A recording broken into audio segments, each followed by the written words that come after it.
Switchgrass is overrated. Okay. Expound, please. So it's funny because this is the first thing I wanted to do. I wanted to start covering stuff with Switch, right? Like I just thought that was the thing. You did have a farm field. Yeah. Yep. And where I have Switch are my screens. So I love Switchgrass for screens. And I'm not saying they don't bet in them. I'm not saying it's a complete waste of space, but there's no nutritional value. Most of the time, unless you're managing it the right way, it's going to get way too thick for deer to even really utilize it properly.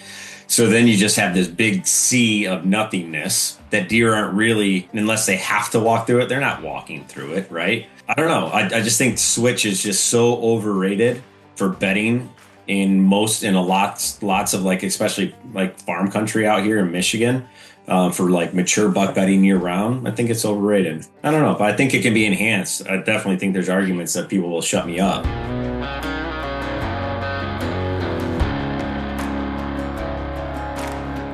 Welcome to the Habitat Podcast, the podcast for wildlife habitat management, hunting strategy, and land stewardship. And now, your host, Jared Van Hees. Welcome to the Habitat Podcast. I'm your host, Jared Van Hees, and we're here to become better habitat managers. Welcome back, everybody. And again, Happy New Year. We have a great episode for you here today. A little bit different than normal.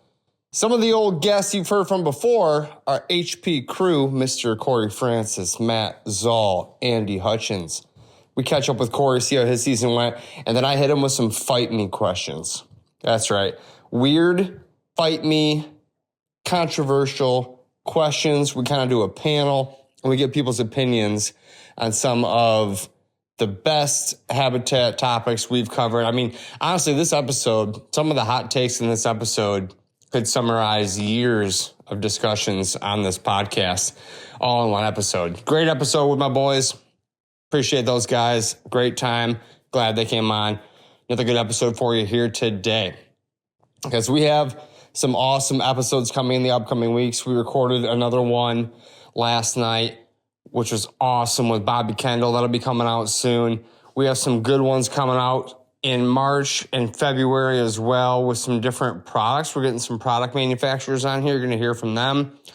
We're talking equipment. We're talking timber. We're talking everything that we should be doing this time of year, planning. You know, people are already ordering Vitalize Seed for 2026, and it's January. I love it. Thank you guys who are doing that. I did swing by a Habitat Podcast land plan property today on my way home. Partner of mine, Mike. Appreciate you, Mike and Kurt. These guys are getting started. I got to check in on them, see how their hinge cutting's going. And we had a nice chat tonight. So, guys, the land plans are off and running. Hans, you and I are talking. We're going to present your land plan here tomorrow. So, guys, land plans are underway. I appreciate everybody reaching out, getting those booked. We do a limited amount of those every year. So, if you are interested, reach out because we will be done taking new customers here very soon on the land plans. I do want to thank our Patreons.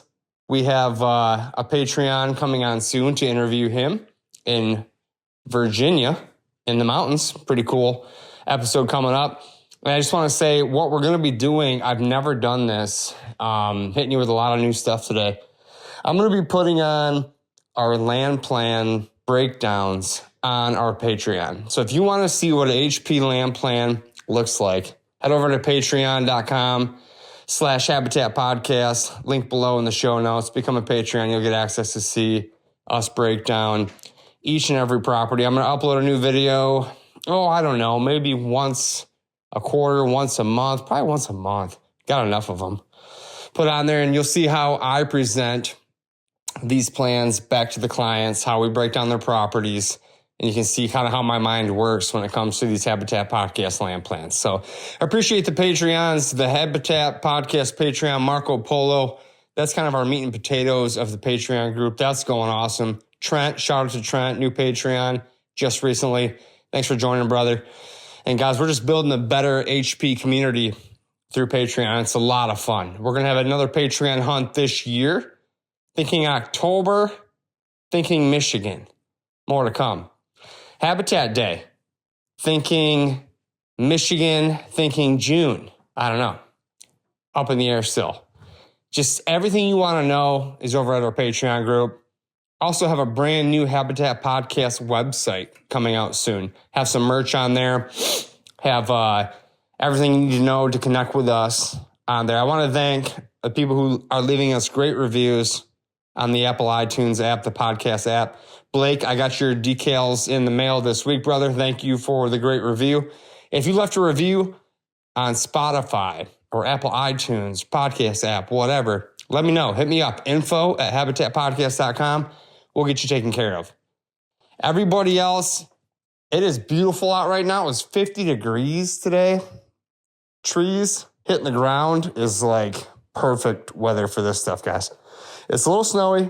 Snow's melting, a little muddy, but great time to be cutting trees, open up that canopy, putting a new chain on the saw, new bar if you need it, get it lubed up, get out there in the woods. And if you get a free break, maybe do a little ice fishing in the meantime if you have some ice. So, guys, again, thanks for coming back to the Habitat Podcast. Great episode for you here today. We'll be back next week with another awesome episode just for you guys. Thanks for tuning in. All right, guys, welcome back. Got a bunch of beautiful, ugly mugs on the screen tonight. Love you guys.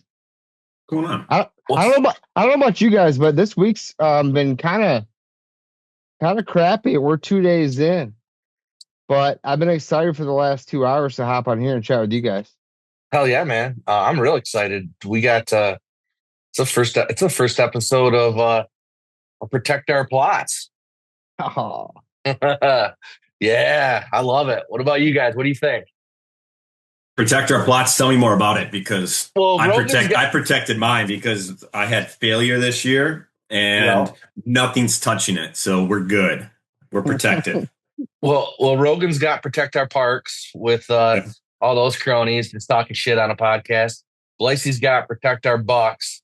And so I figure we got to have Protect Our Plots, right? If we're habitat guys.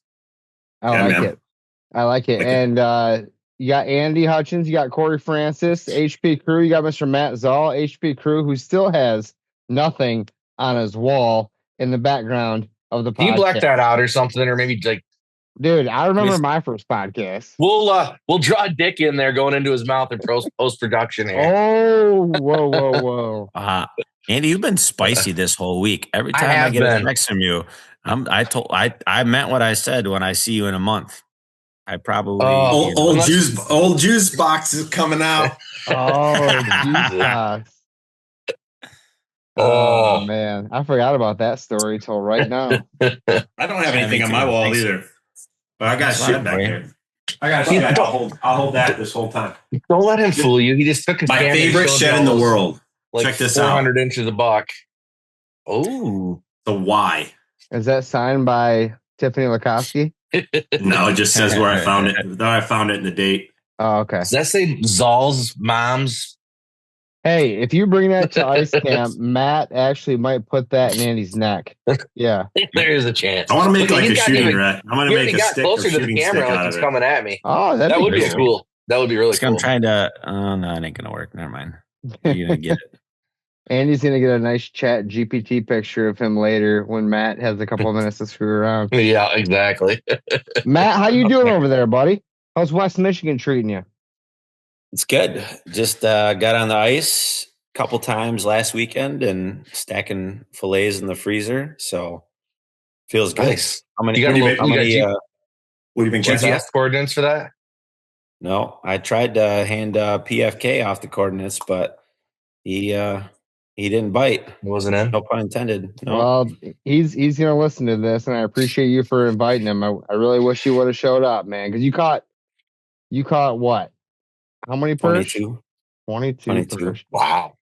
Couple Nice. 14. So- Isn't the limit only 10? Well, like you had measured your whitetails earlier, you have to do kind of some weird Yeah. math, Redneck like, man. my kid came All right, home with we're good. math in second grade, and it was like add 5 plus 4.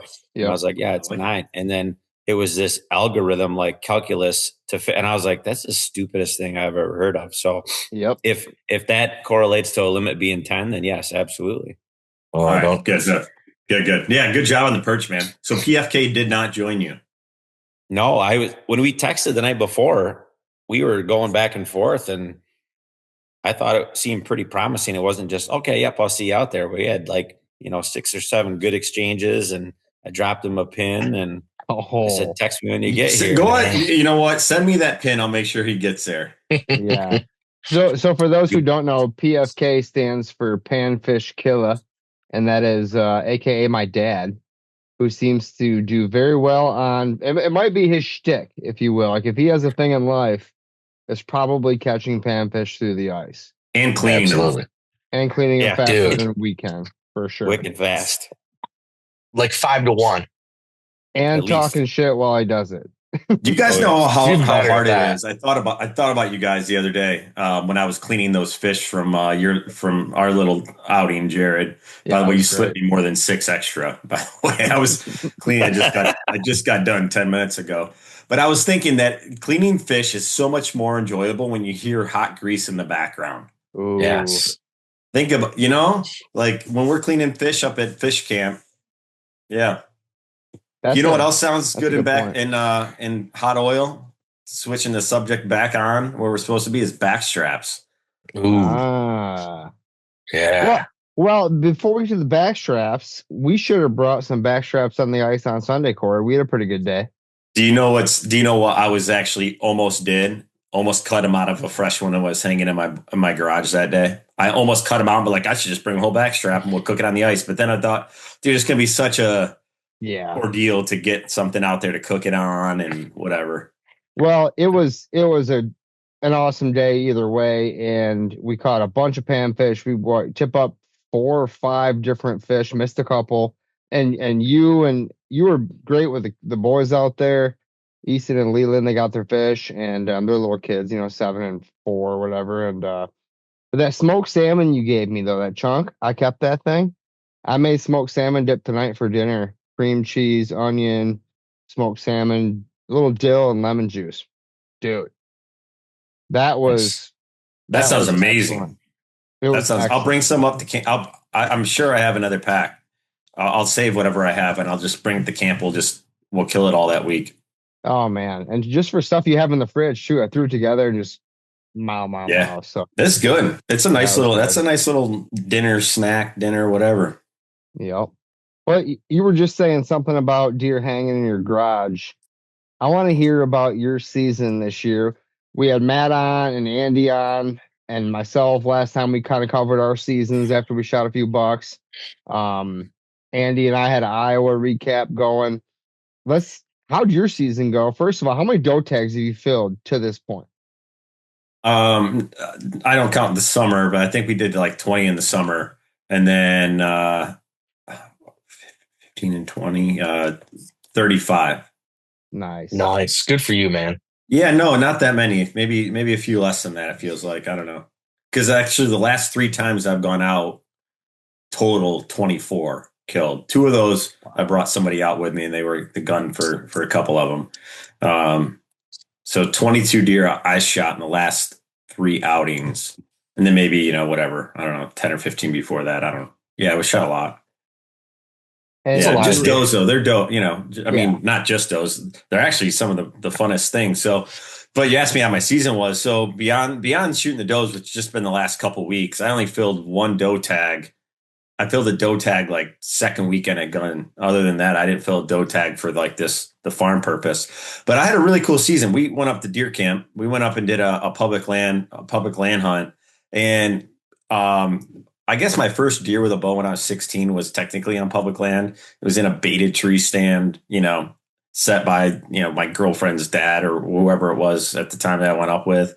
But I had a really good time with you guys up at bow camp, man. And I got a doe on public land, and that doe is just as prized as the couple nice bucks I had an opportunity on this year too.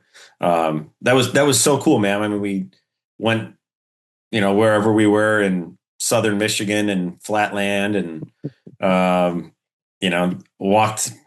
took a step out of my car and shot the doe. But you know what I mean. We had a good time scouting public and getting in after it, and tough terrain, and that was really cool, man. And to do it with my friends, it was cool. I bow hunted a little bit early October. I actually had a run in with a deer I'm going to talk to you about in a minute. Took a 55-yard shot. We were all shooting up at camp taking like 75-yard shots. If you guys remember, I was like hitting like the dots on that Hutchie Outdoor sticker. So I wanted to shoot a deer at far range. I felt confident. It was coming off the weekend of bow camp, and I took a 55-yard shot at a buck that was like bumping a doe, and he jumped me and backstrapped him. Fast forward, I get out maybe one or three more times, maybe during bow season. Gun season, didn't do anything opening weekend. I hunted. I don't remember what I did. I didn't kill anything. Then the second weekend, I invited my dad out, and I ended up killing a really nice 10 point. I killed a 140-inch 10 point. So that was really cool. It was at a spot on the farm that nice I was kind of just anticipating like midday movement. I had gotten out, up in my saddle that morning, set up a spot at a tree I'd never been in, and he came walking underneath me in bow range. Then I shot him in bow range with a 450. So that was cool. Nice 10 point, just mainframe 140-inch deer. And then I ended up going out again late season, muzzleloader, whatever that is. I forget the exact date, but early December, I ended up going out, and there was on one of the fields by where I do some doe hunting, there was a lot of deer in it, and it was 3:00 in the afternoon. I pulled in to go hunt, and I was getting out late, but I was hoping they'd be late coming to the field, but they weren't. It was so cold out there. I think they were just on the field, and so I couldn't even get out to hunt. So I'm like, I'm going to put a spot and stalk on these deer. I got to scare them anyways, and I managed to get to a tree line without a lot of deer seeing me somehow. Ones far away were watching me, but none close were watching me. So I got away with it. And a deer that the deer that had jumped my string and I had backstrapped was standing at 125 yards, and they had all noticed me at that point. And somehow I got in position and got one squeezed off and got him killed. So it wasn't much of a hunt, but it was a really cool ending to the fact that I'd shot and wounded this deer, not really known if I killed him. No blood, nowhere to follow him. Did a small search, but it was actually ran off my property, so I didn't do a grid search. But yeah, man, I had a good season. Ended up with 240-inch 10 points out of Michigan, which was pretty cool. I don't know, shot a few does along the way and got my first public land deer that I actually worked for. And so I had a great season, man. Wow, you told an epic season in a well stated, quick summary. Well done, man. I was happy to spend camp with you as well. The deer up there are hard-earned deer, and we were shooting at camp. We were shooting what, 70, I think, 60 or 70. We were shooting, having a competition, talking some crap at lunchtime, and I think Matt lost like 6 arrows. But the rest one arrow. Let's get the record straight. All right, love you, Matt. But yeah, it was fun. We're all shooting good, and my goal was to shoot some deer before Iowa. I didn't have a deer in bow range that weekend, but it was great, man. And for those people who don't know, all these deer you're killing, you mentioned to me on the ice the other day, shooting does is work. It needs to be done, especially on most of our properties. But you mentioned something about feeling more confident, like you're becoming a better shot. And maybe that's obvious, maybe that makes sense, but tell me a little bit about that. Yeah, so the first, growing up and just always hunting, I mean, I've done okay at executing, especially with a gun. But the first year I was out at this farm shooting does, I'm probably taking stupid shots. I didn't have the right rests in place. And I realized I gut rocked a lot more deer back then. Now I'm at the point where I have a good rest. I use that bog death grip tripod, weighs 1,000,000 pounds, and it's tough to lug around. And I do a lot of mobile spot and stalk hunting with it out there to try to, get that one more doe. And I guess I've slowed down a little bit on the trigger, but also squeezed it. I squeeze it better, and then I have a good rest. So I've developed confidence, and I'm not trying to sound cocky at all. It's like when I pull the trigger on a deer, especially within like 150, I don't look to see if I hit it anymore. I just go to the next deer, which works against me now because then I don't know where they ran off to when they react. And so then I'm left this week probably 10 times standing in a field like, okay, which way do I think it goes? Went, and luckily it was a shorter field. I just drove laps around it. But that was my night. Those two of those nights I was by myself, one with 8 and one with 11. When I had 11, I had our buddy Jared McClellan come out, and him and his daughter came out.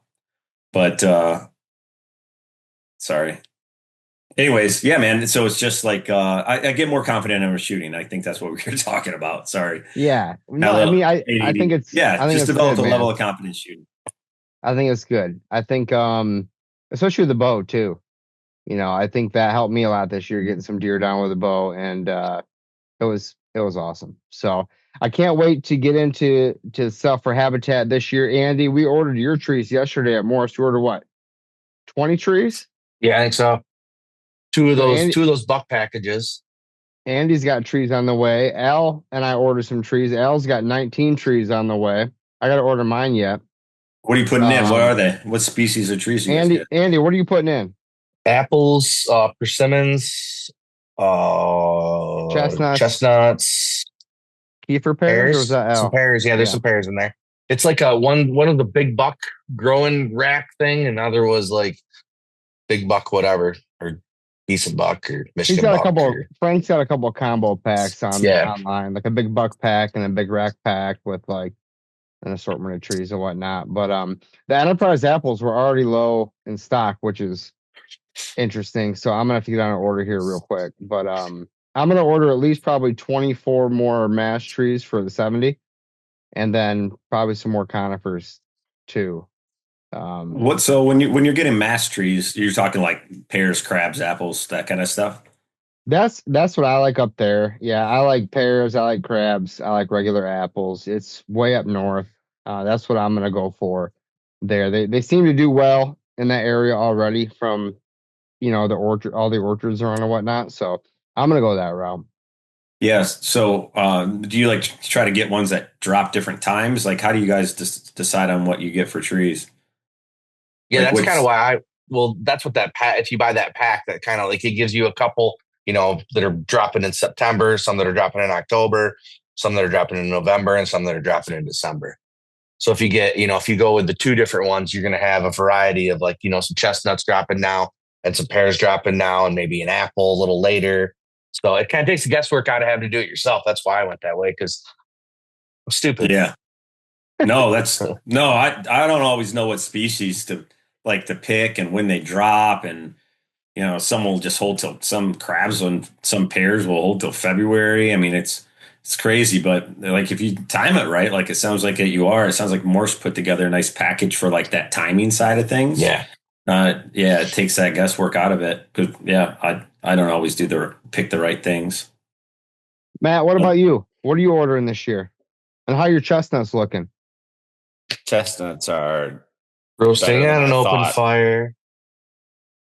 Almost. I mean, most of them, I think there was only 2 of the 26 that I planted that were at the tube height at 5 foot. But the rest every were single what? tree, somewhere between 2.5 and 3 to 4. Every single tree is above the tube. Some of them are 3 foot above the tube. I actually had to go off multiple times with the wet snow and the ice and shake them off because they were bent over and pulling the bamboo stakes out because there's so much over the top. So I'm going to have to put some additional caging and some staking before next winter. But they're doing better than I thought. Every single pear tree, I didn't lose a single pear. I did lose 3 chestnuts, but Morse was good on their word for their survival kit and sent 3 replacement chestnuts, and I got those in. And I'm probably going to add a few more chestnuts, I think, and then I think I'm going to try some of those persimmons. Yeah, that was when we talked to, who was it? Who did we have on from Morse?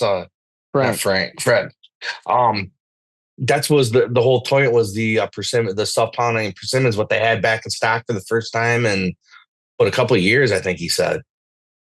Yeah, and Yeah, they're a lot bigger than what they have been in the past. I haven't had good luck with persimmons personally, but I only planted them once on the 15, and I have not had good luck with them. Corey, you're nodding your head over there. What do you think about those?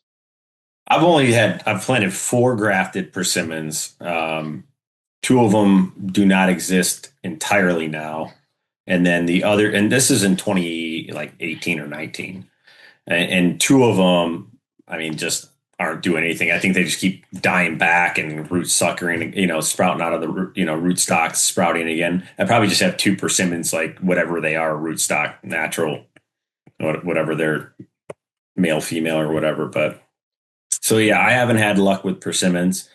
I've had good luck with chestnuts, but I've also had some bad luck with chestnuts. But I don't have any. The chestnuts that have done best are like the hybrid American type, or the what's the hybrid American Chinese? type? Not Chinese. Anyways, Dunstan. Oh, yes. Okay. Yeah, those are the ones that I've had do the best. My Chinese ones have not done very well. So the hybrid Americans have done the best. I've planted. I mean, I have like 250 chestnuts, probably. Yeah. Maybe. I was just maybe gonna say, more. how's the rest of the property looking? We haven't done a property tour down there in a while. I mean, I was down there. I don't know. We were hunting deer down there last year. Yeah. Shoot, that might have been the year before. Yeah, it might have been a couple years ago. How are your Good. trees looking?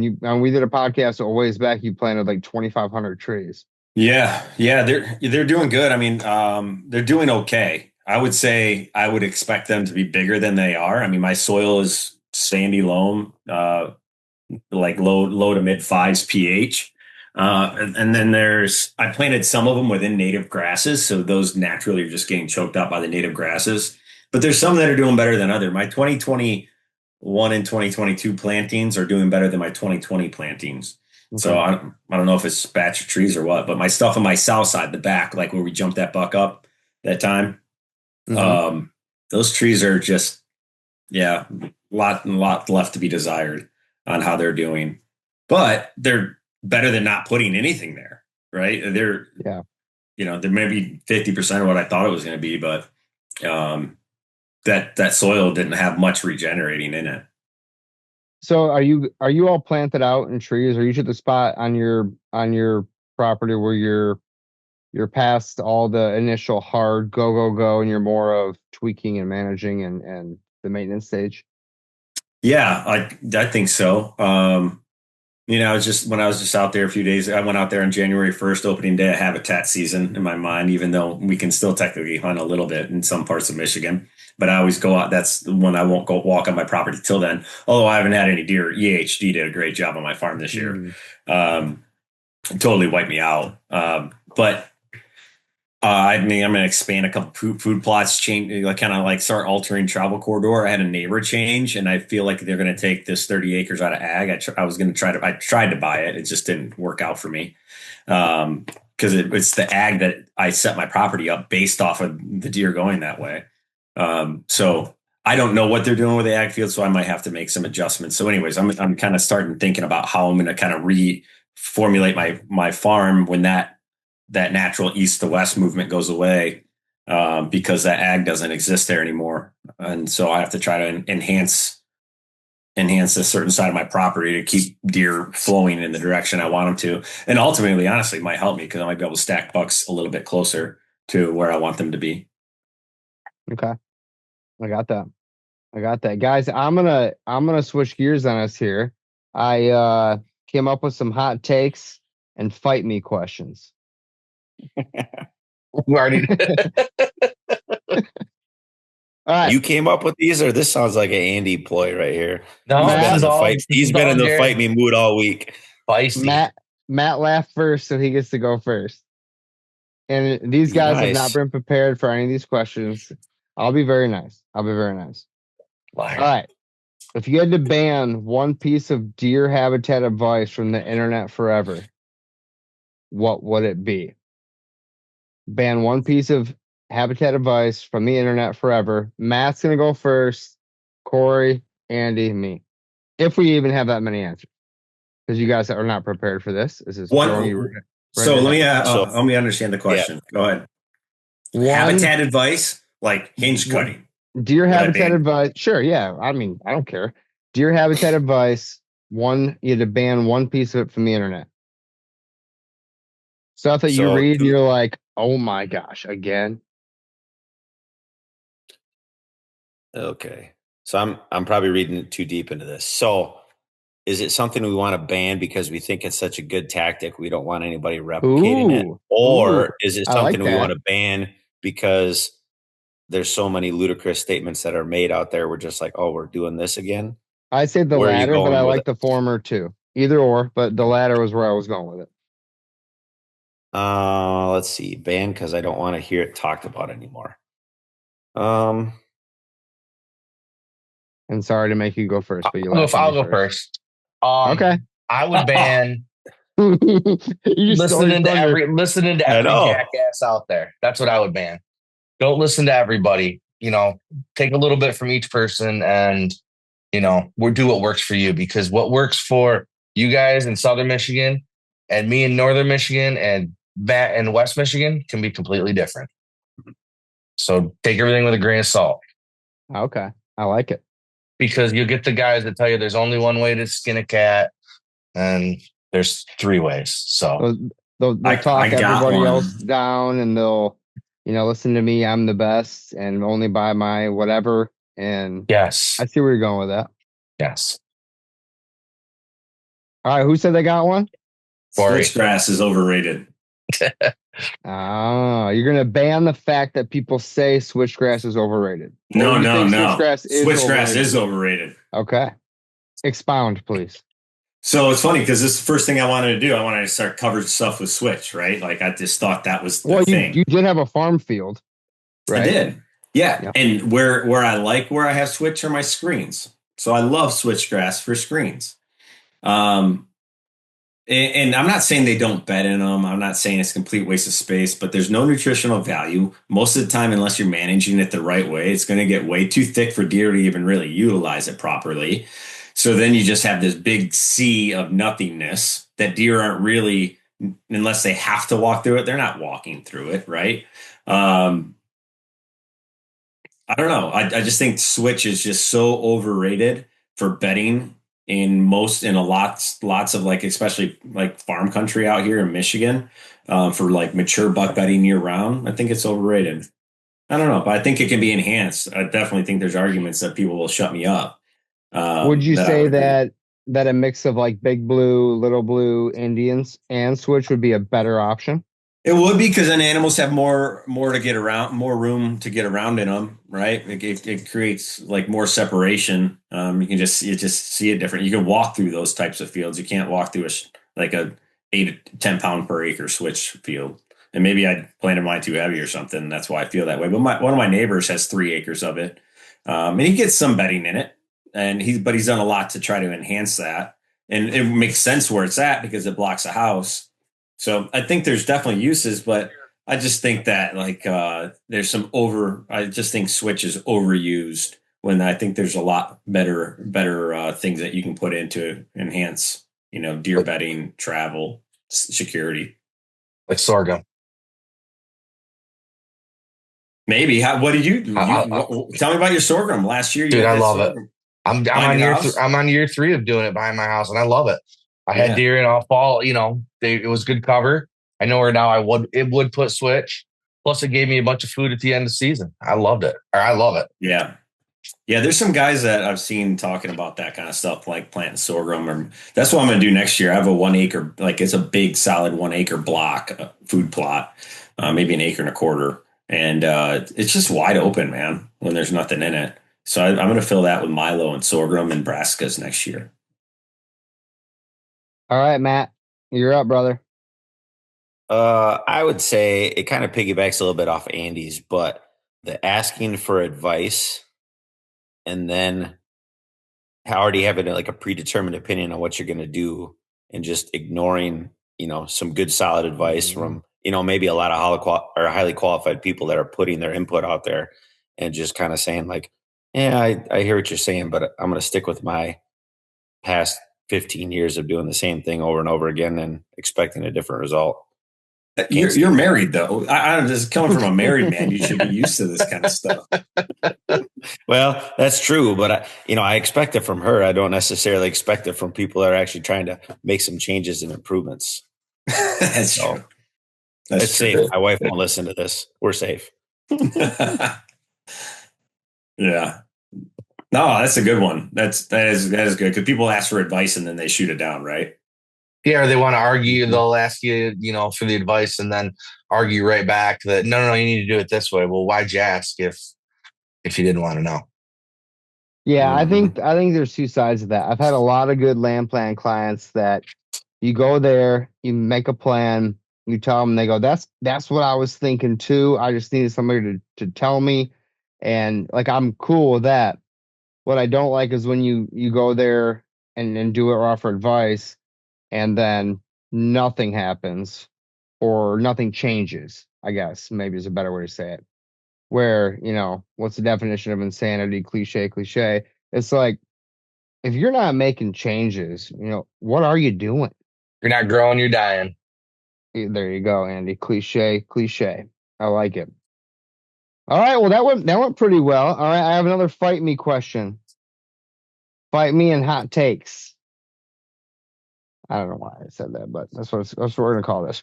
What's something people do for deer that actually helps hunters more than deer?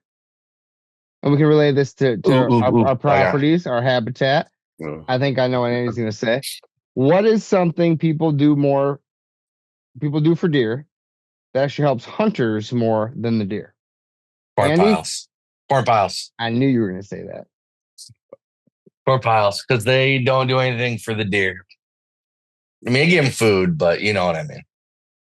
So you're thinking really that it's more of I want to see deer than the whole bigger holistic picture of the farm and the health and all that.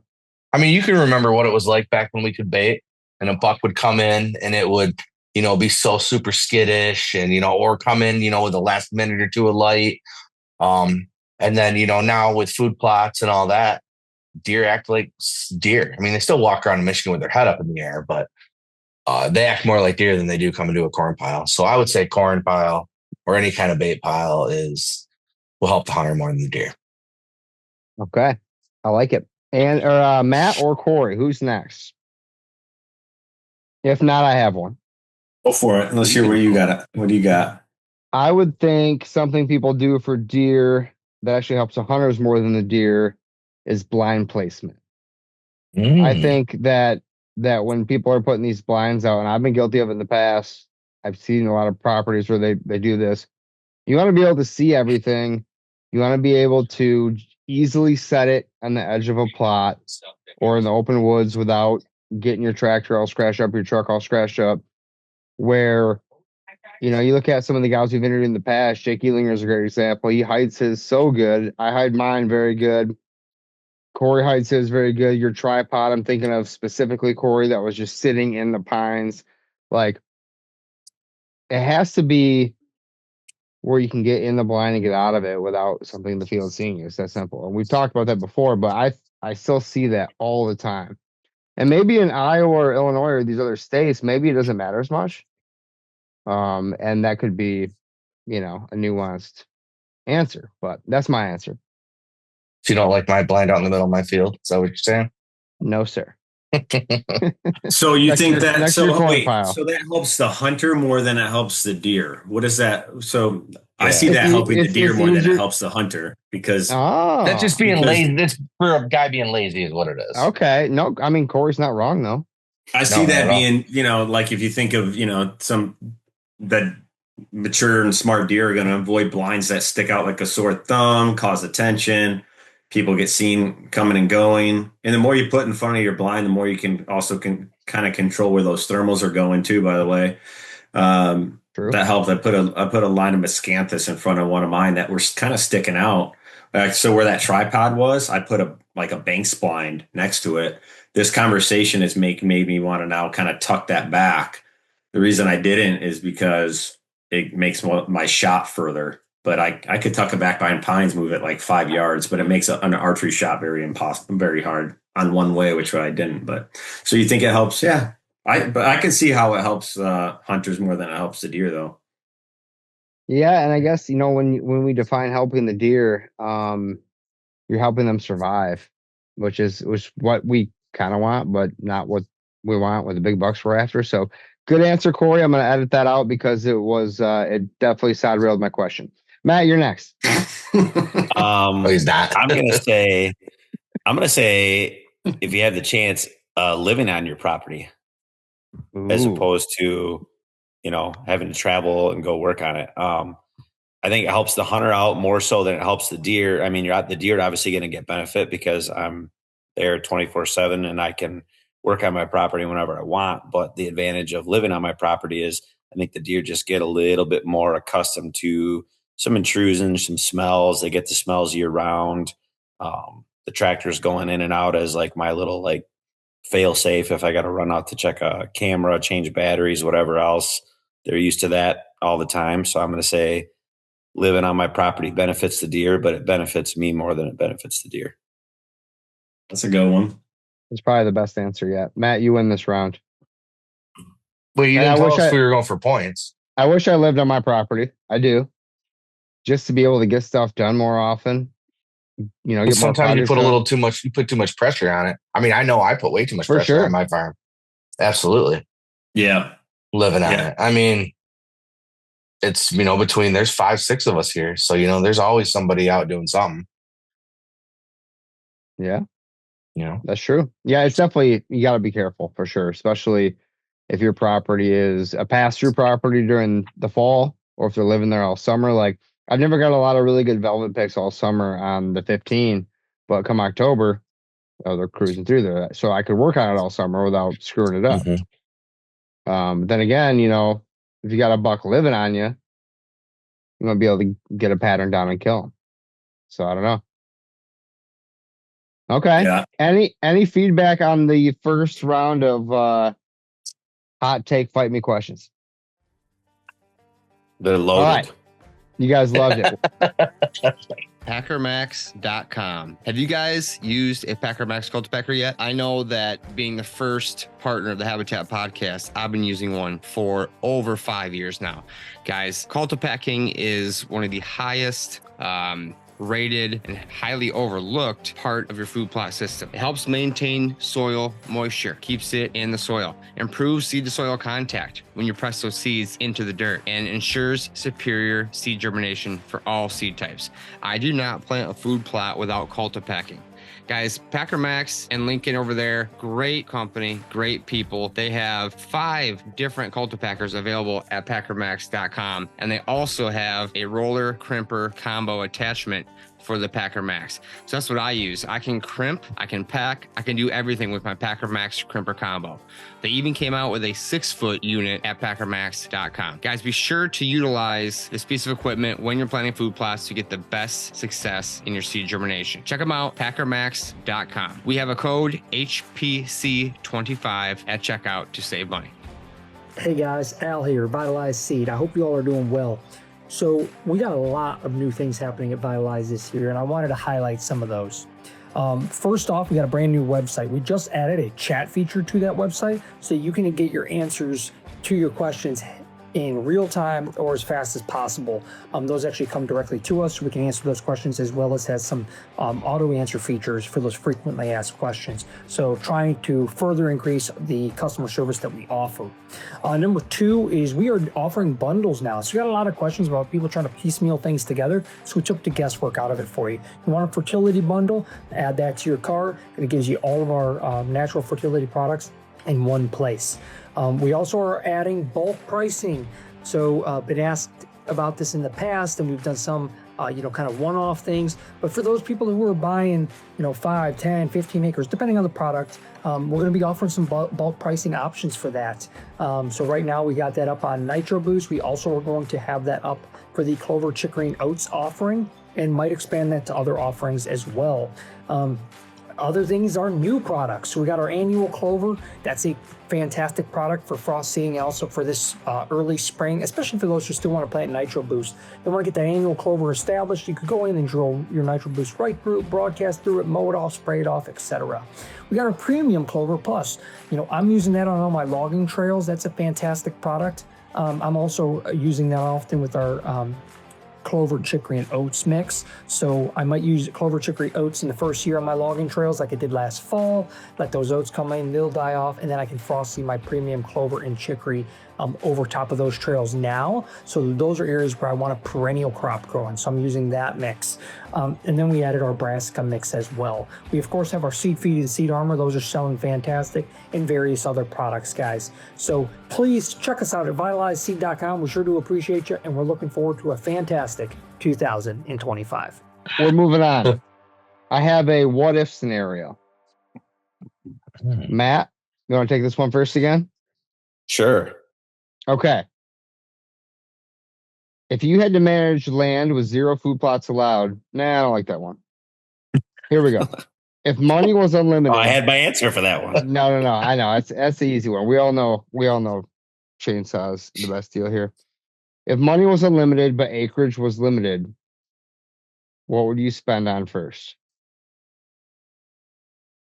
Define, like, do I own the land? Yep, sure. What's like my that. size? If money was unlimited but acreage was limited, Right. What's what my would limitation? What would you buy first? Let's see. You got to give me acreage is limited. I'm gonna could say- be 5 acres, could be 100 acres. I'm gonna say small acre parcels. I'm gonna say you have 19 acres. We all have 19 acres. 19 acres. Is there water on it? What would I buy first? Lay it out. There's no water on it.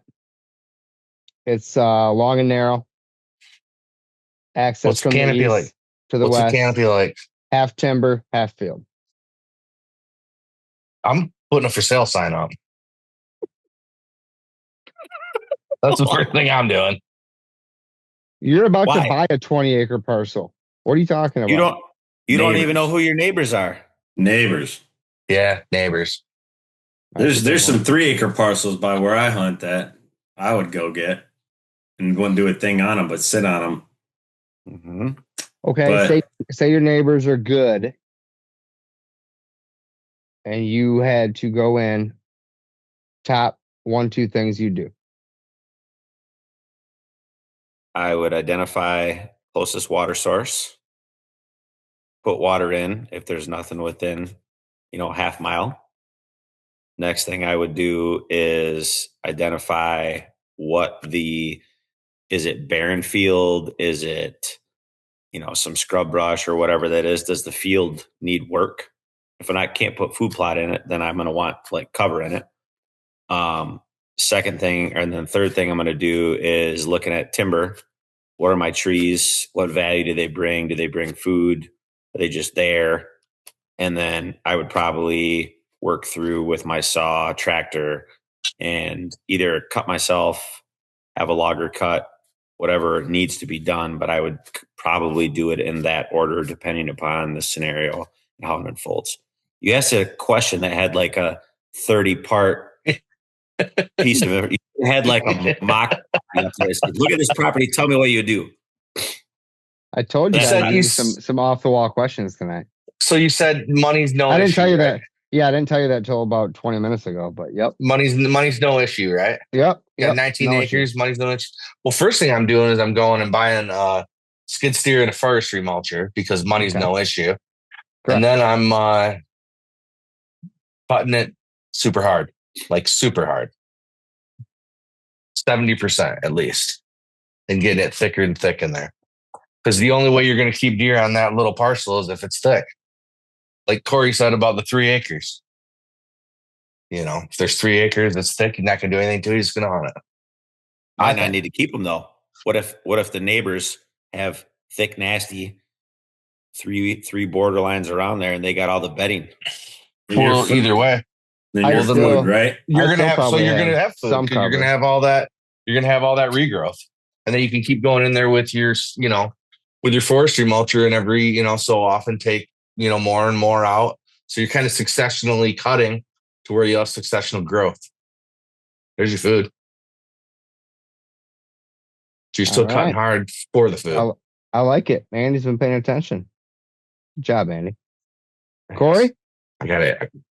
Yeah, I'm gonna I just stepped foot on this thing. I'm gonna enhance the area. So where the deer are already using it today, I'm gonna enhance access to those areas.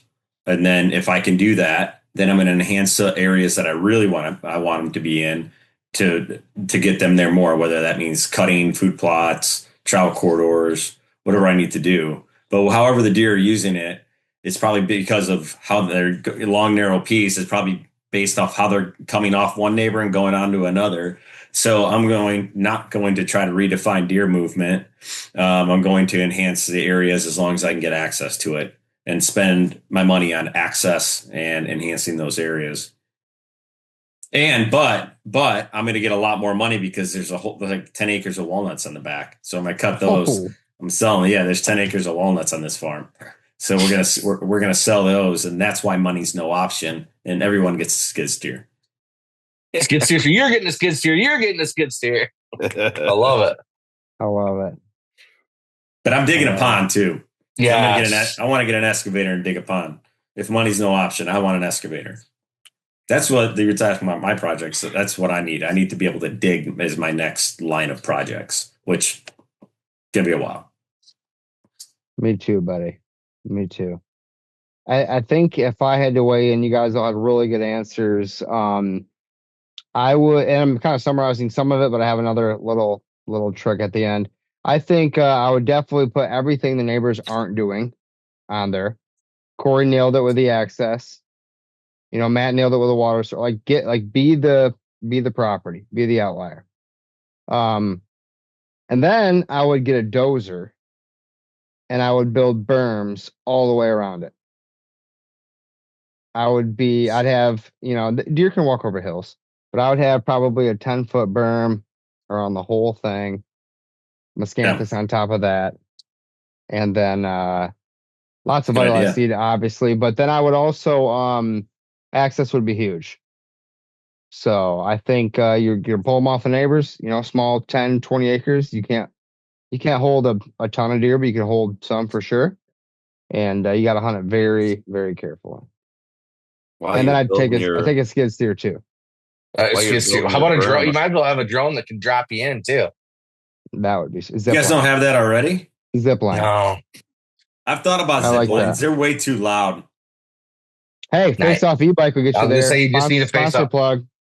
Dude, you wouldn't believe what I took that thing up this weekend. I mean, I couldn't believe the mountain I climbed that thing with. I thought there's no way. No way. And I mean, it went up at least 30-degree incline. That's awesome. Nasty. Dude, I had to pedal a little bit, but I mean, it was steeper than what we went up in West Virginia. Yeah. Really? I was scared. Like, I was literally scared going up the hill. Wow. I believe you. I took video. I'll post a video. I took video of doing it. You can hear me huffing and puffing and getting to the top. We'd like to hear. Seeing no deer. Matt, do you have any last minute changes to your 19 acres? No, I was just going to say, if you're building a berm around your property, you might as well build a little mini berm on your access. Deer can walk over hills. You build it like 4 or 5 foot in the air, and you can just kind of crouch down, sneak through. Catwalk. I don't know. Or put switchgrass, or use switchgrass for your access. It's a good use of switchgrass. Stop banning switchgrass. I don't know what your guys' problem is with switchgrass here. Or is he going to catch hate mail?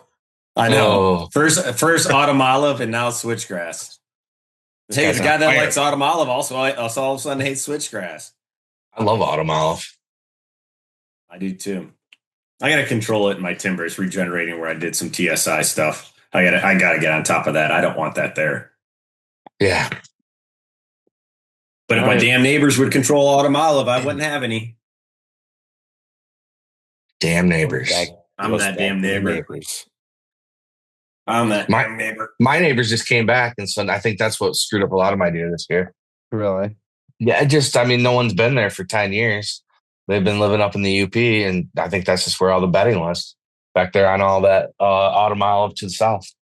Did you end up killing some does off your place, Hutch? I did. I shot 2. Yeah. 2. Okay. Good deal. 2. Should have shot more, but just didn't have time or the manpower. A lot of work. Nah. We almost killed them in October. We're supposed to, but that's all right. Maybe that's why I didn't see any bucks this year.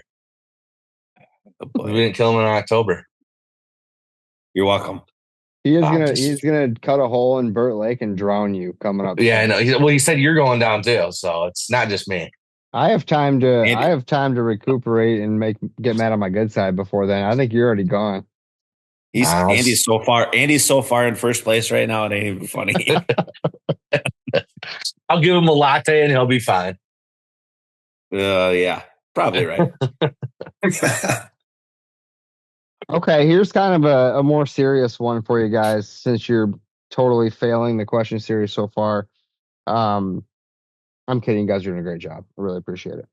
What's one habitat goal that takes way longer than people are willing to admit? All of them. So, okay. Okay. All right. Everybody's impatient. I like that. Give me one goal. Takes way longer than people will stick around for. They won't do. Maybe changing the soil. Yeah. Ooh. That's what I would say. Changing the soil takes a long time. So people, I think there's a lot of cheats out there, which kick that can down the road further. I mean, unless you're, it's taken my farm, which was just torch from farming before me. My soil's gotten a lot better. Did a few Vitalize cycles, and then I've done a ton of that on my own. With rye and crimson at minimum coming back up in the spring. But the soil's still tough. And then trying to control all the invasive seeds that live in those soil banks. That's tough, man. I would love if there was a cheat code, and there might be. You guys might have talked about it. Push me to an episode where you talked about it. But I'd love to get rid of mare's tail and thistle, and be able to to grow things. Good point. So soil takes a long time. Andy, what do you got? Soil, same thing. Soil. I mean, I've been working on mine for years, and it's still beautiful beach sand. So, yeah, I'd say soil. Matthew? Well, since you guys took like the longevity as far as like considering, multiple years, I'm going to take the longevity as a season. And I'm going to say the less is more. Hunt your property less, but hunt the quality sits. Most people are not willing to be as patient as they need to be until the time is right. They get a little itchy, especially if it's a piece they own, or they only have certain days, or they only have certain times, and they get a little too pressury too quick. And most people aren't willing to kind of sit idle and, watch the whole month of October go by if they don't got anything cooking and they think they want to go try and create something that's not there. And then the more they try to create, the more they want to feel like they get stressed and like need to make it happen. And all you're doing is you're just digging yourself a bigger hole than what you started with to begin with. So that's amazing. I vote his answer. Yeah, me too. Do I have to answer it then if we vote his answer? Can you edit his answer? Actually, like take it out of there because it is a good one and it makes us look stupid. Yeah, I agree. You still have to answer. I'll voice it over. I'll voice it over. Those are huge pieces of advice. And I think the first year I hunted the 15, I waited till October 26th. First property I ever owned. Waited till October 26th before hunting it. My buddy Jesse was like, "You're nuts. What are you doing?" And I shot a buck like 2 sits in. Like that's huge, Matt. That's huge. Mine are kind of a little more obvious, I guess. I'm thinking like timber, I guess timber and getting started. They kind of both go together in my mind. getting started, go make a mistake. Go cut the wrong tree down. Go do something. Get going. Because like we go haywire and our properties are not to where they want to be. Right? Like everybody here has stuff that we need to do more of and we go hard. So get going, and then like I don't know, I wish my regrowth in the timber was faster. But that's because I didn't cut enough. I didn't do enough in the first place. Some of it's soil type, some of it's, location, but yeah, I think, making that mess, being afraid to make that mess, and then wanting that to be awesome bedding cover and browse right away. I wish it took a year, Sometimes it does, but normally it's a little longer than that. Yeah. Yeah, that takes a long time. I remember the first 2 years for me, when after I did TSI, I was just impatient. Like, isn't this supposed to be filling with trees? And then fast forward 2 years after that, you can't even walk through it. You talking like your south end? Yeah, just that borders my property where it's 100 yards wide, but it's whatever.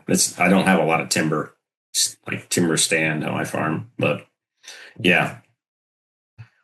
But now it's too thick. Now I got to try to. I have to take like not brush hog, but mulch it through it or something now. Mm-hmm.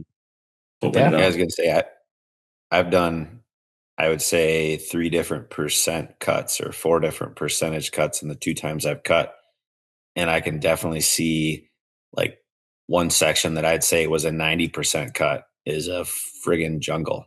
It's beautiful.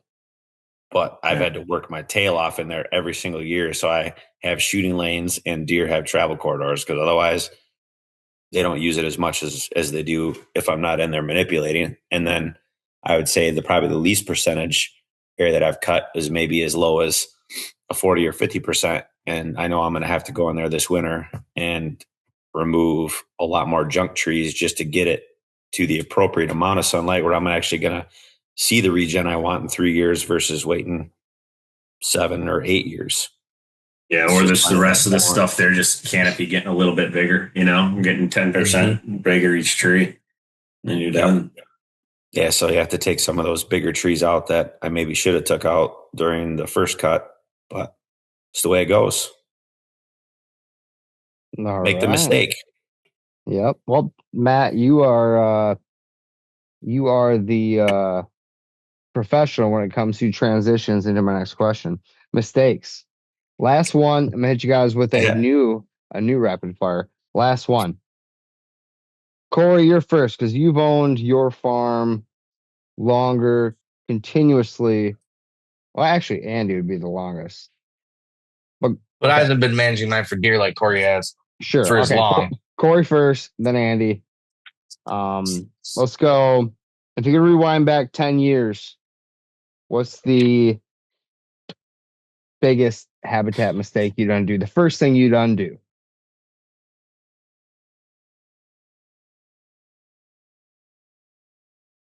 And if anybody is ready prior to Corey, go ahead and go. Corn. Yeah. I mean, there's things like, just placement of orchards that I put out there, like how to put them in different spots. Okay, why is that? What's that? Why is that? There's 2 or 3 of my like areas that I put like 6 or 8 apple trees that I probably could have just put them all together and made it like a couple. I have like 6 orchards. I should have just knocked it down to 2 or 3, just so in a few more years, something else that takes a long time is fruit trees to bear, right? So I have that expectation. Now that they're starting to drop, I just wish they were kind of more consolidated. Maybe I won't feel that way when they're dropping at a higher pace. Maybe I'm glad they're spread out like that, but that's one of them. And another thing would just be access. There's one access that I should have put in a long time ago, and actually I pushed back on Drew years ago about it. Don't let him listen to this podcast. He doesn't listen. It's fine. Yeah. So I pushed back on an access like along my east border because I had those that bedded over there a lot, but I walked right through the middle of my property instead. But maybe I would pick the property with better access. Maybe that's what I'd undo. I like my farm and I wouldn't trade it for much, but you know what I'm saying? Like maybe been thoughtful on picking the property because of the access. I have a lot of my property I cannot hunt because of that. And if I do, then I'm giving up the hunt, like the property owner that hunts their place too much, Matt's pitfall. Not the one that Matt stated, not what he does, what I've done. Because I've definitely done that. Sounds like you're going in the hole too. Dude, yeah, no, but my first year hunting it, there's a food plot that I loved sitting on. The stand you and I sat in that morning, Jared, the first time you ever hunted it. I hunted that stand 800 days that season, it seemed like. You know what I mean? Everyone knows I can't hunt it anymore because every doe is conditioned to walk into that plot and not anymore. All those deer are long gone. They're all dead. And they're all dead. But yeah, I would say stand location and access is probably some of the biggest mistakes I made early on my farm. And I kind of keep repeating them because I put architecture there. I understand. Big food plots, So, yeah. So I would say get a land plan by Jared Van Hees. Oh, Corey, you're my favorite guest ever. Matt, you're up. Oh, mistake 10 years ago. You had this farm for 10 years, but your other one, or just, in general, say it's not 10 years, say it's 5 years. Well, I'd say 10 years ago when I bought my first house, I got suckered into just the nostalgia of owning a little bit of everything. House, trout stream, some acreage close to state land. I know there's a lot of guys that buy chunks of property close to state land, and it may work out very well for them. But for me, it did not. So when I bought this farm, I was about as far away from any remote state land in the same county as I possibly could be. And it makes a huge difference. So I'd say, that would be a big takeaway that I wish I would have thought about a little bit more before I pulled the trigger on my first house. And then current state right now, I'm going to echo what Corey says about access is my place is probably not the greatest to access. Like I can access maybe 15% of my property without making a bust on anything. But that leaves 85% that I can't necessarily go into unless I'm ready to risk it. So it's kind of forced me to play into that less is more card. So because of that and how I had it laid out, that's where I have my two towers strategically placed so I can get away with some sits and I don't give the deer any knowledge that I'm there. And that's how I get away with kind of, coping with the fact that I probably set my property up not the way that I could have, but I was kind of the way I cut it, I kind of had to set it up the way that I did. So if I would have known a little bit more about potentially what I could have laid out from an access perspective, I might have cut still just as hard, but I would have cut a little bit differently. Differently as in different locations? Mm-hmm. So, yeah, you still cut hard, and then you came back and cut harder. So cutting hard it's just more of you would have done it more throughout the property instead of like one or two spots, or more through. I mean, it's hard because I don't really have anything that I can cut in that hemlock swamp that would have brought any value besides a bunch of manual labor hours to my plate, which would have taken away from a lot of time management and a bunch of other projects. But the only advantage I have from an access perspective is accessing from the south and the east side pretty much on the road. So I don't have to touch foot on the property, and I can touch, all the way to both ends on the west and on the north end that way. But there's just a lot of stuff that I can't get to that now is good habitat. And there's only one way to get in there, and it's just to go in there, and you just have to take a chance of blowing deer out. So I've definitely over the last 2 years adopted I don't push in there except for a couple times. And I've been close a couple years, and this year it finally paid off. So I'm hoping I'm going to have some more consistency with that and just keep playing my cards right. But the access is, yeah. All right. Knowing how to access my property. Like if I could have saw what I see now 10 years ago, I probably would have done a couple things a little bit different. Okay. I like it. Andy? Oh, I would have taken the ag out sooner, and stopped destroying that soil. I mean, it was already beat. If I could have taken 10 years, if I could be 10 years farther ahead of where I'm at now, 5 years ahead, double the time, I think I'd be a lot farther ahead because that soil just got beat for 30, 40 years. So I'd have taken the ag out. And it's already beach sand. Yeah. It's not that bad. Well, it's that bad. Which means that inputs are higher, right? So they have to put a lot more inputs in, which just torches soil more. It's not like it's like beautiful ag, Iowa black dirt, right? Yeah. Where they drop a seed and it's an 18-foot corn plant with 30 years on it, right? But you know what I mean? So your soil gets even worse, Hutch, because it's sand. And they have to put sand, all the nutrients in. Yep. All the salted nutrients, all the crap for, and that's in the fertilizers. Almost if a company would come out to help us undo that with a no-till solution. I know. Interesting. I don't know who you'd call for that.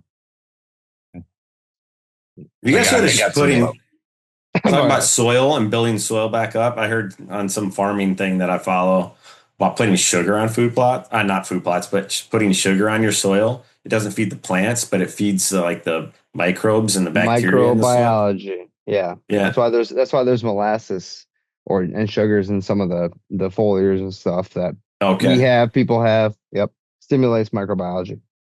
Dude, that's awesome. It does work.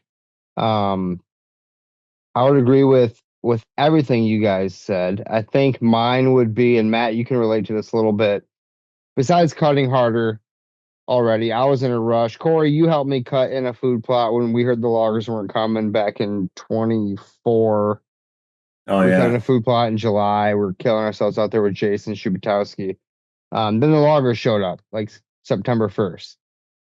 So I was like, get in, get out. But they left. I kind of high graded myself on, in a hurry. I should have been way more specific on cutting all the junk that Rick had agreed to and all this stuff. Now I'm stuck with me doing it with some help with some friends.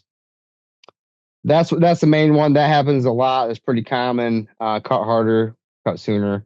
I think controlling the water on my place. Matt's done this. You're what, 5 years in, Matt? He's done a really good job, and I'm learning from him. I installed a couple culverts this year. I'm going to be digging a retention pond. My place perks out in a few spots, so it's not all low, but that was something that I didn't think would be as big of a deal as it is, and I'm pretty sure it's prohibiting regrowth. It's directing deer movement. It's a pain in the ass to get your truck stuck in, and you're just rutting out everything. You got cool little watering holes everywhere that are from your tractor tires, but I would have figured out a way. If I could go back, it'd be about 2 years now. I'd have figured out a way to get the dirt work done and the major stuff done with redirecting the water right away on this lower graph. Because I think I'd have better regrowth. I'd have drier soil, better for plots, trees, in some of those areas. Maybe I could actually plant a plot in a certain spot where I can't now, that sort of thing. But that's kind of key to my property and Matt's property. Matt, you did quite a bit of that. There's a certain percentage of water retention that's like optimal for regrowth. And then there's a certain percentage of standing water that, nothing's going to pop through there, even cattails. Exactly. Especially if it's around until May or whatever, it's still wet. It's like, shoot, man.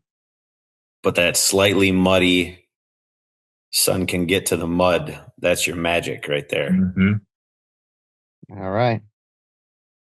Controlling water, man. That's one that I wish I would have done sooner. There's a project that I want to do that has to do with controlling water, digging out an old ditch or old drainage that leads into a marsh. And man, I wish I would have done it sooner. I did some stuff, a few years back, and it made significant improvements, drying out an area like you're kind of describing. It had standing water on a wet fall. Deer weren't using it, right? Now that dried those areas out now, although we really haven't had that wet of a fall lately, but deer are using it. So it changes the way deer use your property. Whether that marshy area has, like 6 inches of water in the water table makes such a huge difference. It depends on if their bed's wet or if they're just above where it's wet, right? So if you got to try to, you can't control the water table, but you can try to dry out some of those areas that are marginal, then they'll actually be productive. I had 6 inches of, probably like 6 to 10 inches of standing water on like 3 to 5 acres, give or take. And there's only a couple spots where there's standing water when we get a lot of rain, or there's a couple spots where it just naturally drains, and it's just regrowth city in there now. But it's because that was the area that I cut 90%. Thank you, Yeah. Nick Person. Yeah. R.I.P. Yep. Yeah, no, I like the water control. That's good. It's just something I didn't know till I'm sitting in the middle of it, Mm-hmm. Yeah, and you have a really good example of that, Jared. Yeah, I mean, when you start talking about like questions earlier, endless money and only 19 acres.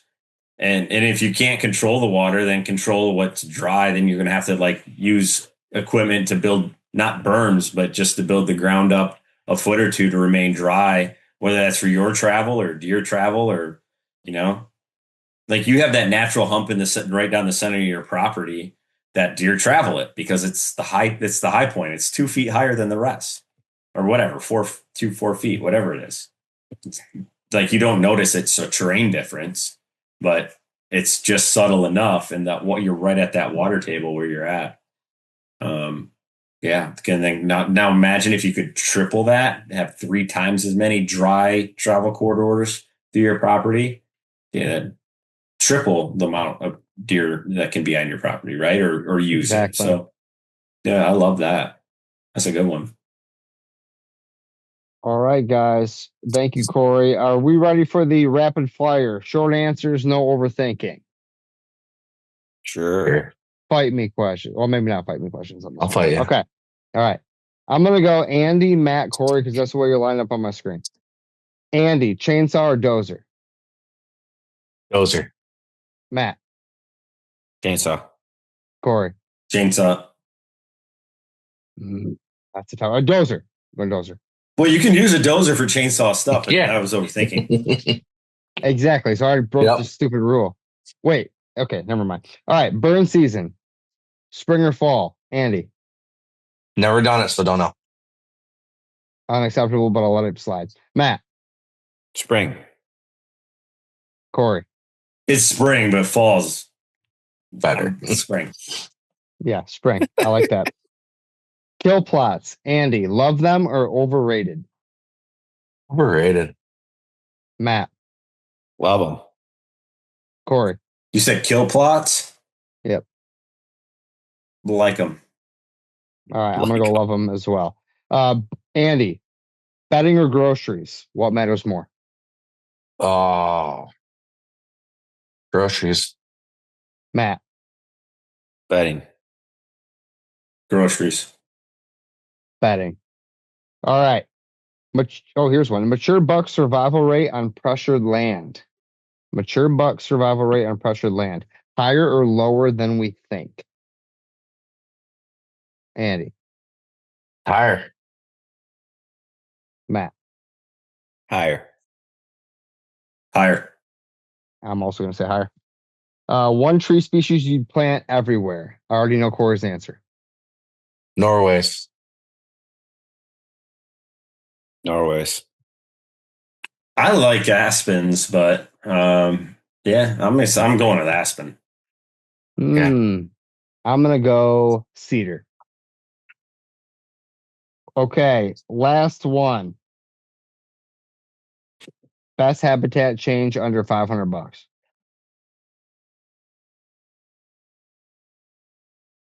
Best habitat change? Sure. What What does that Like mean? Yeah, what do you mean by that? Like It's rapid fire, guys. like what would something that would cost $500 or less? Biggest change. Yep. Oh, chainsaw. Chainsaw. Screens for access. What? Screens for. Greens. I heard greens. Oh. Well, you can also do that with a chainsaw, but not unless if you have a field, you can't. Yeah, no. Never heard that. All right, I'm going bait pile. All right, good job, guys. Well done. I got a question on bait piles. I got a bait pile question for you. On my deer survey, no, on my deer survey, when you register a tag, it asks me if I used bait to harvest my deer. That's a loaded question. Yeah, it's weird. It's on a DNR questionnaire. So there's no legal baiting that I'm unaware of, is there? Well, no. If you're in the UP, in the Lower Peninsula, not in the Lower Peninsula, no. Not even for like. Can you do the Liberty hunt still? No, Can you bait for that? Nope. Does it have a double asterisk next to baiting? Because then we got to get into a bigger dilemma. Does it look like a corn pile like that? Is that what you're looking for? Like, hey, that's not my place. Does food plotting count as baiting? Is that part of the asterisk? But that's what I'm saying. Is there an asterisk like artificial baiting? Yeah, it just said, did you use bait to harvest your deer? I know, that's what I'm saying. I remember seeing that too when I had to fill it out for mine. Well, what about? Ask weird questions like yes. A decoy could be bait. A decoy could be bait at that point. Well, right? I did that. So you baited. Baited him in right to 21 yards. Master. Okay. Baiter. Yeah. So how many people? What percentage of hunters do you think who checked in their deer hit yes on that, not knowing? Ooh. Rapid fire. I think that would be. I was thinking that would be self-incriminating question on a questionnaire, and I don't think they get in trouble for it. But maybe it's just I don't think they haven't enforced that law here in years. I'm just saying, like, how many people? Look how much bait is for sale out there. Yeah, and if you don't know, which a lot of guys don't follow stuff as close as we do. I don't even know all the rules to some of the stuff. So, like, how many people you think answered yeah? I bet there were some. Oh yeah. I don't know. Like, I guess there's scenarios, but I grew up doing it in Michigan, and I grew up not shooting mature deer off of corn piles in Michigan. Lots of does. Yeah, does and young bucks or whatever come visit them. But in Southern Ohio, I've dropped it and not gotten back to my vehicle, and they're already in it. That's what they rely on in this timber hill country, right? Mm-hmm. But that goes back to the question: do mature bucks survive on pressured areas more than we think? They do. They're just really good at it. They're really good at getting around us and knowing how we access. I agree. I don't want to give the look that we're giving bait a bad rap. We just give it a bad rap here because it's illegal and everybody does it. But in Southern Ohio, remember that big 10 point we had, Corey? That kept coming in. We never killed him, but he was freaking mondo. Because he knew how we accessed the property. He knew before we got there that we were even there. Exactly. He watched you walk in, I bet. Something. We saw some rubs, some scrapes. I jumped a buck right on the access road. I dropped my glove one time, and I'm turning around to go back and get it, and a buck blows up. He'd already let me walk by him. On the way in that morning, most likely, and on the way out. And then I walked back to get my glove, and he blew. I'm like, no crap. He's right there. We're in the access road. Dude, those deer. 10 foot down a ditch. We did a drive one time. This was probably 10, 12 years ago, and we still would do them. And we were pushing the edge of the lake where I hunt on the state land up there. And it's just, it's nasty to walk. It just sucks. That's why we don't do them anymore. And I remember it was me, two of my cousins, and then one of the other guys from camp. And you're walking 15, 20 yards apart, shotguns, can't see anybody. You got little bells, clip on, you got walkie-talkie radios. And when I just got past this one big downfall, I heard this brush breaking. And I turned to look, and this huge, I don't know if he was 8 or 10, busts up out the back door. He let me and my cousin walk within 5 yards of that deer. Mm-hmm. We didn't even see him. He let us both get by him and busted right out the back door. Couldn't swing, get a shot or nothing. But he saw us coming the whole way. He probably knew the gig. He probably was pushed the last 2 years. We pushed that spot, and he's just like, oh, I know what's going on. Bust out the back door, live to fight another day. That's right. They're smart. Did you guys ever have anybody standing at the back door? Like, No, we never like thought you hear them about talk about and stuff? Nope. I've never did done it. that. Yeah. They would always have guys at certain rifle spots or certain like big travel corridor crossings and end up, where everybody was going in the same direction, not have to backtrack out or anything like that. But that's a great idea. Might have to bring the deer drives back just to test the theory. Hey, we got to do that at bow camp. I got a spot for it. I got a good spot for a drive at bow camp. All right. Andy, I'm game. Hutch knows which one spot I'm talking about. Mm-hmm. My lakes. Mm-hmm. That thicket would be fun to push and get like 3 or 4 guys, like get 2 guys along that beach. They'll put one all the way at the end because they'll stop. They'll stop, or at least be slowed by then if you have somebody pushing it 500 yards. We're doing a deer drive next year in October. We're going to arrow I a love bullet. it. That'd be sweet. Guys, That's actually, It'd be a fun little. We could do it guys midday do that out there. That's Yeah, what other we do guys it midday. It'd be so easy. Yeah. Yeah, that's the spot for it. I'd probably end up shooting Andy on accident. Hey, whatever happens, get your money's worth. whatever happens. Win the buck pull. That's right. You'd win the buck. Zahl's like, I'll zip him. I'll send it. He's safe if he's beyond 55 yards because I'll shoot between his legs. Well, guys, any final words, any final subjects? Congrats to all of you this year. You guys all had a phenomenal year. The whole crew. Drew's not on here because he won't do a podcast, but we all had a heck of a year. Things are falling into place, boys. So, any last words? Thanks for coming on. I appreciate it. Thanks for having me on, man. Yeah. Thanks again. I was going to say cheers to you boys. Everybody knocked on some good deer this year, worked their tails off for it. That's what it's all about. Yeah, that's true. All Hoping right, I rebound from EHD within a year or two. That's I don't know with how long that's going to take. I feel I for you. hope so too. Well, keep up the good work on the permission farm in the meantime, because you never know how long that's going to be part of your life. So you got some time, hopefully, to have that rebound. And I hope you guys bring your A game to ice camp, because we're gonna fish. I'm just going to hold the shanty down this year. I'm going to sit in one spot and just hope the fish come to me. I'm going to rip shitties around Drew's shanty all day on the snowmobile. That's what I'm doing. But I'll throw him warm breakfast burritos, so he'll be good. Yeah, that's good. All I right, got an guys. ace up my sleeve. Yeah. Yeah. Yeah. You boys will find out when there's fish on the ice. He's going to bring frozen fish is what he's going to do. We're going to Mullet. No, we're going to wherever my intel comes from. All right. I'm I'm getting I'm up off and for an going adventure. this year. I'm Yeah. off for an adventure. Mm-hmm. Well, Mullet right now doesn't have the best ice. They had 2 snowmobiles go through just a few days ago. That's why my buddy was fishing on Birth the other day when I sent you guys that picture. Oh yeah. They did good. I want to get on those eyes, man. I've never caught a walleye through the ice. I want to do it this year. I've done it a Awesome. couple times, and it's like the best surprise in the whole world. That's all I ever fished for up here was a walleyes. Yeah. Lake Leelanau. Wintertime? Mm-hmm. Dang. Yeah, I'd I'll love do to an try to ice camp get here. on some on We one can. of those lakes. We All can. right. We will. Oh yeah. No, I guess I'm gonna pay the guy off, and we're gonna get on him. That's just you're gonna pay him off. That's not what I heard.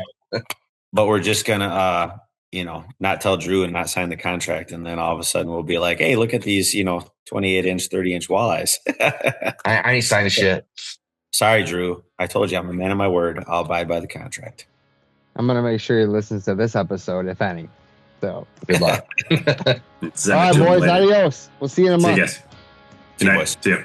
Thank you for tuning in to the Habitat Podcast. We really do appreciate you guys coming back every week to get this awesome Habitat content. And we would appreciate it if you went to iTunes, Spotify, wherever you listen to this podcast, and leave us a 5-star review.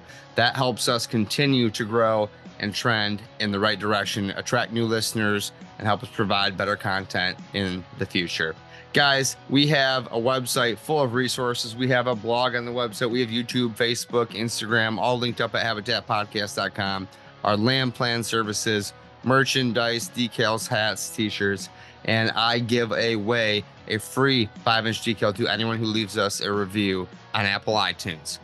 Really appreciate it. I want to thank our partners, Downburst Cedars, Vitalize Seed Company, Morse Nursery, Packer Max Cultipackers, Stealth Outdoors, First Light Latitude Outdoors, United Country Midwest Lifestyle Properties. Thanks again, guys. We'll be back next week with another great episode of the Habitat Podcast. Thanks for tuning in.